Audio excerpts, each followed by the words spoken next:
नमस्कार मित्र मैत्रिणींनो, हेल्दी लाईफ या यूट्यूब चॅनलवर आपणा सर्वांचं खूप खूप स्वागत. आजकाल आपण अशा बातम्या ऐकतो, पाहतो, वाचतो, तेव्हा मन विषण्ण होतं की समाज हा कुठे चालला आहे असं वाटतं. मी कशाबद्दल बोलते आहे हे तुम्हाला चांगलं माहिती आहे. आज मी कोणत्याही एका व्यक्तीबद्दल बोलणार नाही, कोणत्याही एका घटनेचा न्याय करणार नाही, कारण प्रत्येक घटनेचं सत्य न्यायव्यवस्था ठरवते. पण प्रत्येक मोठी घटना समाजाला एक आरसा दाखवून जाते आणि त्या आरशात आपला चेहरा पाहण्याची हिंमत आपल्यात आहे का? आज आपण अशा काळात जगतो आहोत जिथं 5 वर्षाच्या वयात मुलांच्या हातात मोबाईल येतो आहे. पण 5 मिनटं ती मुलं आईवडिलांसोबत राहतात का? आईवडिलांशी बोलतात का? तेवढी सवड आईवडिलांना आहे का?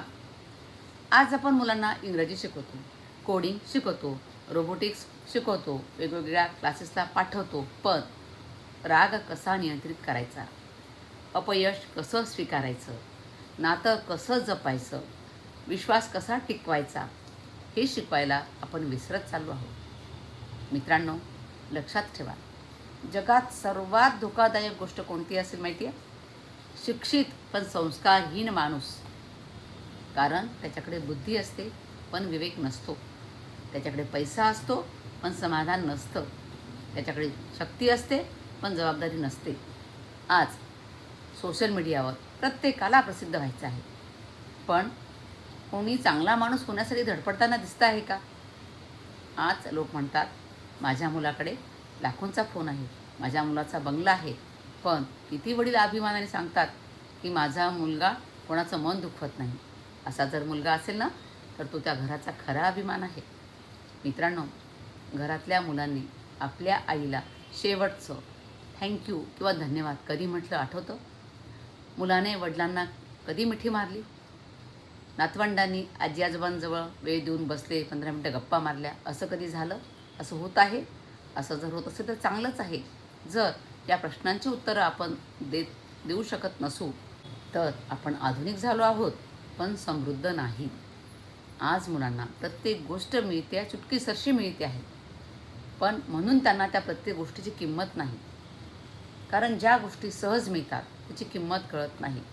आणि ज्या मूल्यांसाठी आपल्या पिढीला संघर्ष करावा लागला, म्हणजे आमच्या वयातल्या लोकांनी संघर्ष केलेला आहे आधी सगळ्यांनीच, त्यांना आयुष्यभर तो संघर्ष आठवतो आणि त्यांना तो मोठं करत असतो.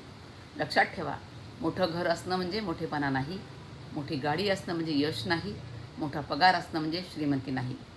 मोठं मन, मोठे विचार, मोठे संस्कार हीच खरी श्रीमंती आहे. मित्रांनो, आज वाईट बातम्या पाहिल्या, पेपरमध्ये अशा काही बातम्या पाहिल्या, असं वाटतं की कायदा बदलण्याची गरज आहे. पण कायदा बदलण्यापेक्षा ना, घराघरातून मुलांना संस्कार देण्याची गरज आहे. आणि संस्कार ही बाहेर मिळणारी गोष्ट नाही. किती पैसे मोजा, बाहेर संस्कार मिळणार नाही. संस्कार घरातूनच मिळतात. शाळा फक्त ज्ञान देऊ शकते, पण चारित्र्याची पहिली शाळा आजही घरच असते. आई हा पहिला शिक्षक असते, वडील हे पहिलं विद्यापीठ असतात आणि घरातलं वातावरण हे मुलांचं भविष्य लिहित असतात. शाळेमध्ये शिकत असताना एक शिकलेली गोष्ट आठवते की एक मुलगा चोरी करतो, तेव्हा त्याची आई त्याच्या कानाला कडकडून चावा घेते. तेव्हा त्याला कळतं की चोरी करणं हे वाईट आहे. तो मुलगा चोरीपासून दूर जातो, म्हणजे तो चोऱ्या करत नाही.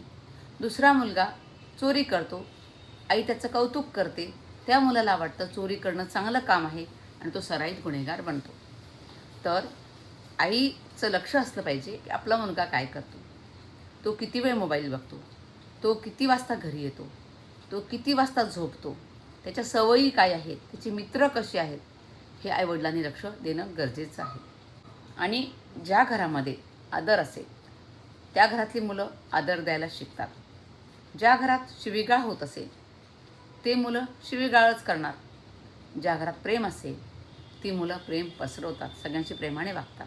म्हणून मुलं बिघडली म्हणून त्यांना दोष देण्यापूर्वी एकदा आरशात स्वतःकडेही पाहायला हवं. कारण मुलं ऐकतात कमी आणि पाहून जास्त शिकतात. आज आपण इतिहासातल्या महान व्यक्तींच्या गोष्टी मुलांना सांगत नाही, पण सोशल मीडियावरच्या इन्फ्लुएन्सर्सची प्रत्येक अपडेट त्यांना माहिती असते. यात मुलांची चूक नाही.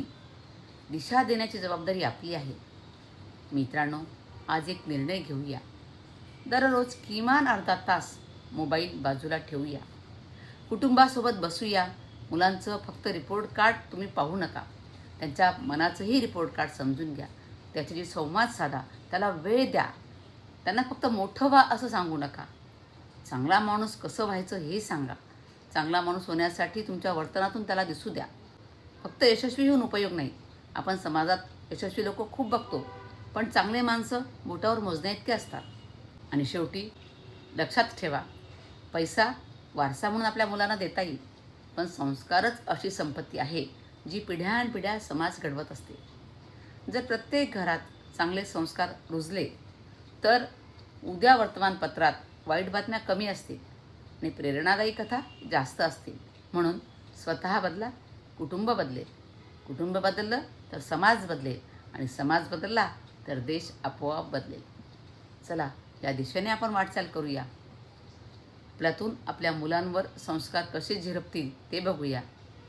हा व्हिडिओ तुम्हाला आवडला असेल तर लाईक करा, शेअर करा आणि कमेंटसुद्धा करा. आणि तुम्ही या चॅनलवर जर नवीन असाल तर हे चॅनल सबस्क्राईब करा आणि बेल बटन दाबायला विसरू नका. कारण येणाऱ्या व्हिडिओचे नोटिफिकेशन्स तुम्हाला त्यामुळे येतील. पुनश्च धन्यवाद.